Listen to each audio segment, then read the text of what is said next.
વિદ્યાર્થી મિત્રો, મારી યુટ્યુબ ચેનલમાં તમારું હાર્દિક સ્વાગત છે। આજે આપણે ધોરણ 11માં દેશીનામા પદ્ધતિની અંદર બાકી જે શબ્દો રહી ગયા છે એનો આપણે પરિચય લઈએ। તો સૌથી પહેલાં છે તારીખ। તો જમા નોંધ અને ઉધાર નોંધ એમાં વ્યવહારો લખવામાં આવે છે। તો જમા નોંધના જે વ્યવહારો છે એ જમા બાજુ લખાય અને જમા બાજુ લખીને પછી જે ટોટલ મારવામાં આવે એને ખરીદ ખાતે ઉધાર લખવામાં આવે છે અને ટોટલ છે ને ચોથા સરના અંતે લખવામાં આવે છે। અને એવી જ રીતે ઉધાર નોંધના સરવાળાને પણ તારીખ કહે છે, પણ એ વકરા ખાતે જમા કરવામાં આવે છે અને એને છઠ્ઠા સરમાં લખવામાં આવે છે અને એને ઉધાર નોંધની તારીખ ઉથી શરૂ થાય। શું થાય? ઉથી શરૂ થાય। તો ઉ અને જ એ તમને આની અંદર હું તમને બતાવું છું। તમારા પાના નંબર 237 ઉપર આપેલું છે કે જો આપેલી જમા નોંધ છે। તો જમા નોંધમાં આ ટોટલ 68-26 થયું બધા વ્યવહાર કરતા, પછી 2500 રૂપિયાનો માલ પરત આવ્યો, બરાબર છે।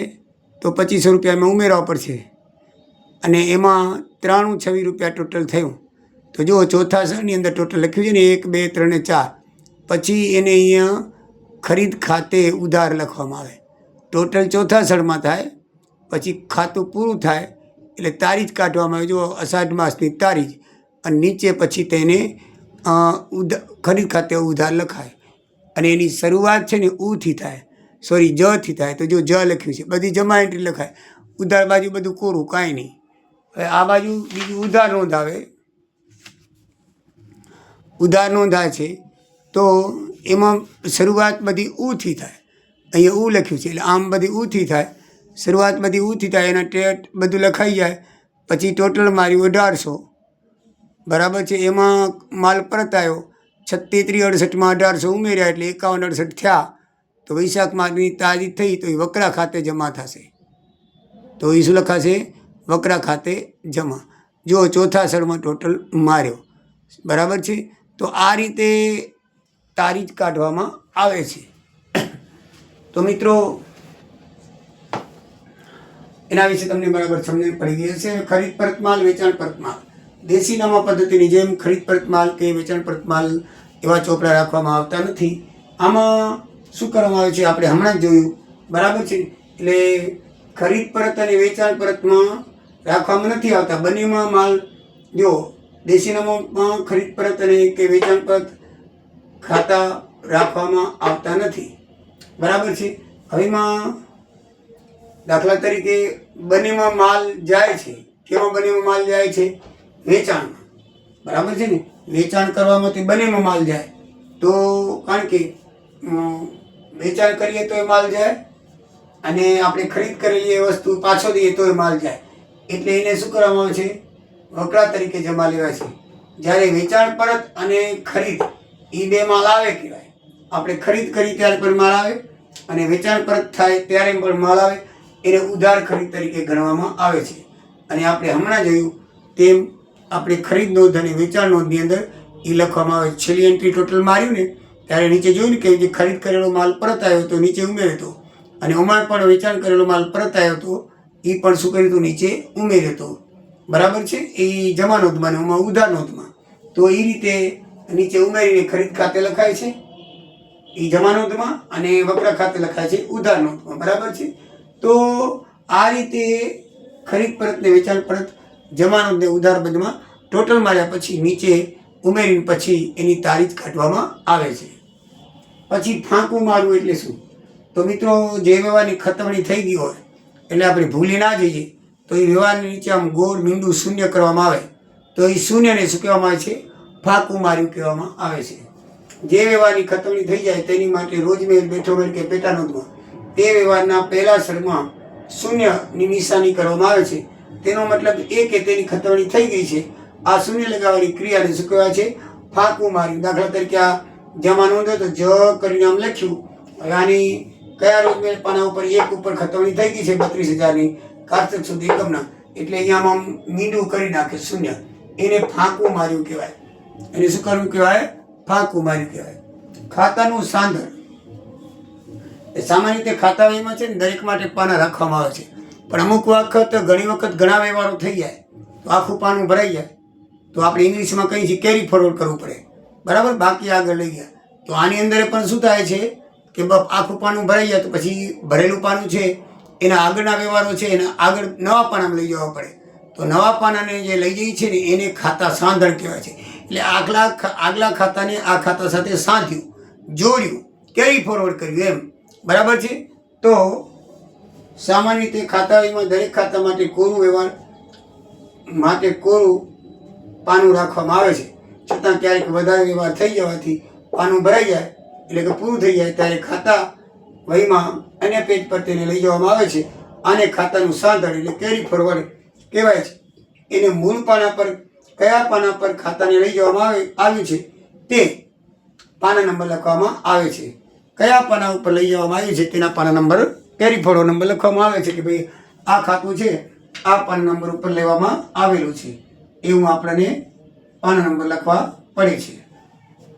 પછી ખાતા મંડામણી. તો શરીફ પોતાના ચોપડાની અંદર પોતાના ગ્રાહકનું ખાતું લખે, ખોલાવે. પહેલાં બેંક નહોતી એટલે કોઈક શરીફને પોતાને ત્યાં ખાતું ખોલાવતા અને શરીફને ત્યાં પૈસા જમા કરાવે અને ઉપાડવા જાય. બેંક જેવું જ કામ કરતા શરીફો. શ્રાપ એને શ્રોફ કહેવામાં આવતા અને પછી શ્રાપમાંથી શ્રોફ થયા અને શ્રોફમાંથી બેંકો થઈ. એટલે એ જે કોઈ માણસને પૈસા ચોરાઈ ન જાય તો એવા ગામની અંદર શેઠ કહેવાતા, જે શ્રોફ કહેવાય, જે સારા માણસો કહેવાતા પૈસાવાળા, એ શું કરે, એ ચોપડાની અંદર પોતાના ચોપડામાં ગ્રાહકનું ખાતું ખોલે, જેમ અત્યારે બેંક ખોલે છે તેમ. પછી ખાતું ખોલવાના જે પૈસા લે ને એને ખાતા મંડામણી કહેવાતી. શું કહેવાતી? મફત ખાતું ન ખોલતા, પૈસા લેતા, 5 રૂપિયા કે 2 રૂપિયા કે 1 રૂપિયો જે હોય તે. તો એને શું કહેતા? મંડામણી કહેવાતા. ભાઈ તમે તમારું ખાતું મંડાયું ને એટલે આ ચાર્જ આપો, એટલે એને મંડામણી કહેવામાં આવતી. પછી ખાતામાં પોતે પૈસા મૂકી શકે, જ્યારે ખપે ત્યારે લાવી શકે. એવી રીતે જેમ આપણે બેંકમાં વ્યવહાર કરી છીએ એમ વ્યવહાર થતા રહ્યા. એટલે કે શ્રાપ પોતાના ચોપડામાં પોતાના ગ્રાહકનું ખાતું ખોલી આપવાના બદલામાં જે રકમ વસૂલ કરે તેને ખાતા મંડામણી કહે છે. હવે આ માન્ય વ્યવહાર ગણાતો નથી, હવે આવું થતું નથી, એ પહેલાં થતું હતું. એવી રીતે કોથળી છોડામણી પણ હવે નથી થતી. પણ એ કોથળી છોડામણી એટલે શું? તો ઘણીવાર નાણાં ધીરનાર છે એ શું કરે, પોતાના ગ્રાહકને પૈસા આપે. તો પૈસા આપે તો ખરો, પણ એ પૈસામાંથી થોડુંક એડવાન્સ વ્યાજ કાપી લે. અત્યારે પણ તમે જો એ પદ્ધતિ છે, તમને ખ્યાલ નહીં હોય પણ ઘણાને ખ્યાલ હશે કે આપણે ઘણી વખત તાત્કાલિક નાણાંની જરૂર પડે ને તો એવા વ્યાજ ધીરનાર માણસો એવા પડ્યા છે કે જે તમને મહિનાના 4-4, 5-5% વ્યાજે આપે છે. એ શું કરે, 1 લાખ રૂપિયા આપે અને એમાંથી પહેલેથી પહેલા મહિનાનું કે 2 મહિનાનું 4% લેખે 4000 થતું હોય તો 2 મહિનાનું 8000 રૂપિયા કાપી લે. 1 લાખ રૂપિયા દે તો તમારા 4% લેખે મહિનાના, વર્ષના નહીં. ધ્યાન રાખજો, બહુ ચક્રવર્તી વ્યાજ કરતાં પણ ખતરનાક વ્યાજ હોય. એ અત્યારે પદ્ધતિ એવી છે, પહેલાં એવી નથી. આ તો તમને સમજાવું છું કે 1 લાખના એ દર મહિને 4 લાખ રૂપિયા લે, 4% લેખે. એટલે 2 મહિનાના તો શું કરે, એડવાન્સ વારી લે. કારણ કે એ પછી મહિને ન દે તો પછી એડવાન્સમાં લીધેલા હોય ને તો પછી કદાચ એને વ્યાજ ચૂકવવા મોડું થાય ને તો વાંધો ના આવે. એટલે શું કરે, 8000 કાપી અને 92000 દે. તો 8000 કાપ્યા ને એને કહેવાય કોથળી છોડામણી. શું કહેવાય? કોથળી છોડામણી. એટલે પહેલાંના પૈસા માણસો છે ને કોથળીમાં પૈસા રાખતા, બાકીટ કાંઈ હોતું નથી. આવી કોથળીઓ તમે સોનામારો જુઓ, કોથળીમાં જશે, જૂના જમાનામાં બતાવે. એટલે પછી એ કોથળીને આમ છોડે, કહેવાનું આનું નામ કેમ આમ પડ્યું, એમાંથી થોડીક સોનામારો કાઢી લે કે ભાઈ આટલી અમે રાખી છીએ, બાકીને તમને દઈ દી. એટલે એને કોથળી છોડામણી એટલે પડ્યું. આ કોથળી છોડામણીનો મતલબ એમ છે કે પહેલાં પૈસા કોથળીમાં રાખવામાં આવતા. 1 લાખની કોથળી હોય પછી છોડે તો જ અંદરથી પૈસા નીકળે ને.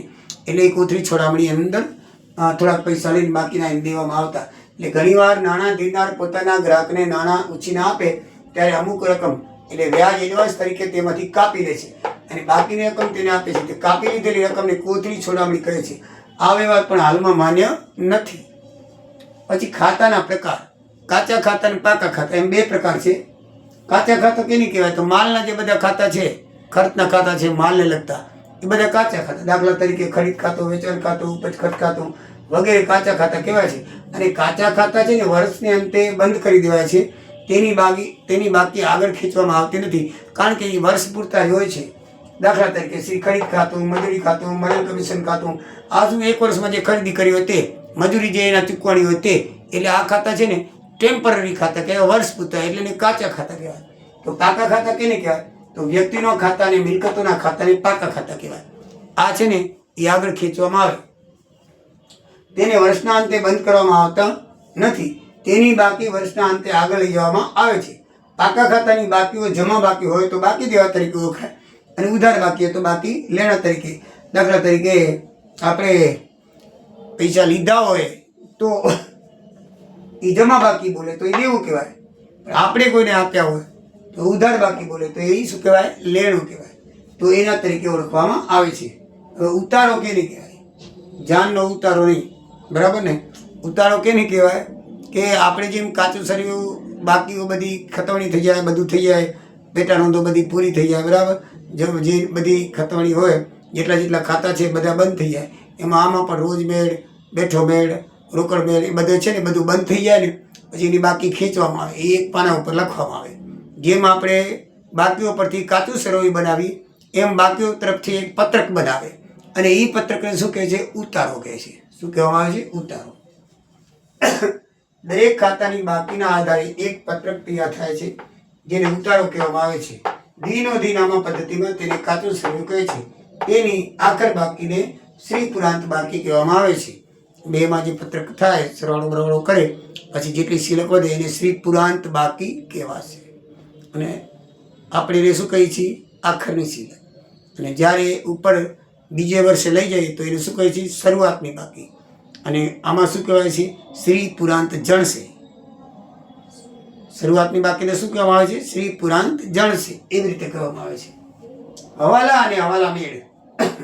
ધંધાનો નફો ખોટ નક્કી કરવા માટે કાચા ખાતા બંધ કરવા પડે, જેમાં આખર માલ સ્ટોક છે, નહીં ચૂકેલ ખર્ચ છે, અગાઉથી ચૂકેલ ખર્ચ છે, નહીં મળેલા આવક છે, અગાઉથી મળેલા આવક છે, ભંડોળ એટલે મૂડી અને એના ઉપર વ્યાજ, ઘર ખર્ચ એટલે ઉપાડ એના ઉપર વ્યાજ, કાલખાત, ભૂલ સુધારણા વગેરેની હિસાબી અસરો આપી સાચો નફો શોધવામાં આવે. અને આ બધી જ બાબતોને જે અસર આપવામાં આવે ને અને નોંધ કરવામાં આવે ને તેને હવાલા નોંધ કહેવાય છે. આપણે જેમ દિનોધિનામામાં પદ્ધતિમાં દઈ છે ને એ જ પ્રમાણે હવાલા નોંધ થાય છે, બરાબર છે? અને આવા જમા ખર્ચ કે હવાલા નોંધવા માટે જે મેળ ચોપડો રાખવો પડે, આમ આપણે આના જે હવાલા કરવાના હોય ને એના માટે ચોપડો રાખવો પડે. તો ભાઈ કે ભાઈ આટલા બાકી રહી ગયા છે ચૂકવવાના, અથવા તો અગાઉથી આટલા મળ્યા છે, એનો ચોપડો રાખીને પછી છેલ્લે પછી એની અસર આપે. એટલે જે ચોપડામાં એ હવાલા નોંધવામાં આવે ને એને હવાલા મેળ કહેવામાં આવે. શું કહેવામાં આવે છે? હવાલા મેળ. અને એ હવાલા મેળનું કેટલા નામ છે એની ફઈએ પાડ્યા છે. એક અચર મેળ, પછી જમા ખર્ચી મેળ, અને કે છે માંડ છોડ મેળ. શું લખેલ છે? આ માંડ છોડ મેળ. માંડ છોડે, માંડ છોડ મેળ એમ પણ ઓળખવામાં આવે છે. તો એના 4 નામ છે. કેટલા નામ છે મિત્રો? કદાચ ખાલી જગ્યામાં ક્યાંક પૂછાય તો કે ભાઈ હવાલા મેળના કેટલા નામ છે?